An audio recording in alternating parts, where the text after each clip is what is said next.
சரண் Krishna YouTube சேனலுக்கு உங்களை அன்புடன் வரவேற்கின்றேன். குலதெய்வம் உங்கள் பக்கத்திலேயே இருக்கின்றது என்பதை உணர்த்தும் 5 அறிகுறிகள் என்னென்ன அப்படிங்கிறத பற்றி தான் இந்த வீடியோவில் தெளிவாக நம்ம பார்க்க போகிறோம். நம்ம சேனலில் உள்ள வீடியோவை ஃபஸ்ட் டைம் நீங்கள் பார்க்குறீங்க அப்படின்னா மறக்காமல் நம்ம சேனலை சப்ஸ்கிரைப் பண்ணி வச்சுக்கோங்க. நம்ம சேனலில் தொடர்ந்து குலதெய்வ பதிவுகள், ஆன்மீக தகவல்கள் வந்து கொண்டே இருக்கும். வாங்க வீடியோக்குள்ளே போகலாம். குலதெய்வத்தை நம்ம அன்றாடம் நினைப்போம். நம்ம வீட்டில் வழிபாடு செய்வோம். குலதெய்வ எல்லைக்கு சென்று வழிபாடு செய்வோம். நம்ம வீட்டில் தொடர்ந்து குலதெய்வத்தை வழிபாடு செய்கிறதுனாலையும் நமக்கு ஏதாவது ஒரு கஷ்டம் வரும்போதும் குலதெய்வ நடமாட்டத்தை நம்ம வீட்டில் உணர முடியும். குலதெய்வ நடமாட்டம் அப்படின்னா என்னென்ன அறிகுறி அப்படிங்கிறது நம்ம சேனலே ஏற்கனவே வீடியோ போட்டிருக்கோம். பார்க்காதவர்கள் போய் பாருங்கள். இப்போ நீங்கள் பூஜை அறையில் இருக்கீங்க, ஒரு மனமுருகி ஒரு வேண்டுதல் வைக்கிறீங்க. அப்போ உங்கள் பக்கத்துலேயே உங்கள் குலதெய்வம் இருக்குது அப்படிங்கிறத நீங்கள் எப்படி தெரிஞ்சுக்கலாம் அப்படின்னு பார்த்தீங்கன்னா, உங்களை அறியாமல் உங்களுடைய உடம்புல திடீர்னு புல்லரிக்கும். அது ஏன் அப்படி இருக்குது அப்படிங்கிறது நம்மளாலே உணர முடியாது. ஒரு தெய்வ சக்தி நம்ம பக்கத்தில் இருக்குது அப்படின்னா கண்டிப்பாக நம்மளுடைய உடல் புல்லரிக்கும்.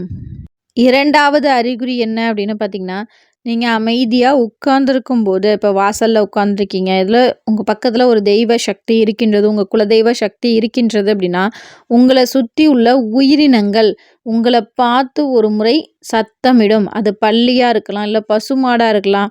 இப்போ நீங்கள் பசுவுக்கு உணவு வைக்கிறீங்க, பக்கத்தில் நிற்கிறீங்க, உங்கள் பக்கத்துலேயே உங்கள் குலதெய்வம் இருக்குது அப்படின்னா, பசு உங்களை பார்த்து ஒரு முறை கத்திட்டு அதற்கு பிறகு ஒரு தடவை தலையாட்டிட்ட பிறகு தான் அந்த உணவை எடுத்துக்கொள்ளும். அதாவது பசுக்களுக்கு உயிரினங்கள், தெய்வீக உயிரினங்கள், பசு, காகம் மற்றும் பல்லி, சின்ன சின்ன பறவைகள், இந்த உயிரினங்களுக்கெல்லாம் தெய்வ சக்தி நல்லாவே கண்ணுக்கு தெரியும். அதனால் அந்த உயிரினங்கள் அந்த தெய்வ சக்தியை வணங்கிய பிறகு அந்த உணவை எடுத்துக்கொள்ளும். 3வது அறிகுறி என்ன அப்படின்னு பார்த்தீங்கன்னா, உங்களுக்கு இதுவரை இருந்து வந்த ஏதோ ஒரு பெரிய பிரச்சனையாக இருக்கலாம், இல்லை உடல் உபாதைகளாக இருக்கலாம். அதெல்லாம் சட்டுன்னு ஒரே நாளில் இந்த பிரச்சனைகள்லாம் சரியாயிருமா அப்படின்னு யோசிச்சுட்டு இருக்கும்போது திடீர்னு அனைத்து பிரச்சனைகளும் சரியாகும். ஏன்னா உங்கள் கூடவே இருக்கக்கூடிய ஒரு தெய்வம் என்னது? உங்களுடைய குலதெய்வம். குலதெய்வம் கண்டிப்பாக உங்கள் பக்கத்தில் இருக்குது அப்படின்னா உங்களுக்கு எந்த ஒரு ஆபத்தும் வராது. 4வது அறிகுறி என்ன அப்படின்னு பார்த்தீங்கன்னா, உங்கள் குலதெய்வத்திற்கு பிடித்தமான பொருட்கள் அடிக்கடி உங்கள் வீட்டுக்கு வந்து கொண்டே இருக்கும். இப்போ குலதெய்வத்திற்கு படையல் போடுற பொருள், சக்கரை பொங்கல் படையல் போடுவீங்க. உங்கள் குலதெய்வத்திற்கு வாசனை மலர்கள் ரொம்பவே பிடிக்கும் அப்படின்னா, அதெல்லாம் உங்கள் இல்லம் தேடி வரும். உங்கள் பக்கத்துலேயே குலதெய்வம் இருக்குது அப்படின்னா கண்டிப்பாக அது இல்லம் தேடி வரும். உங்கள் வீட்டில் பாலுக்கு பஞ்சம் இருக்காது. பால் தொடர்ந்து அதிகமாக இருந்துக்கிட்டே இருக்கும்.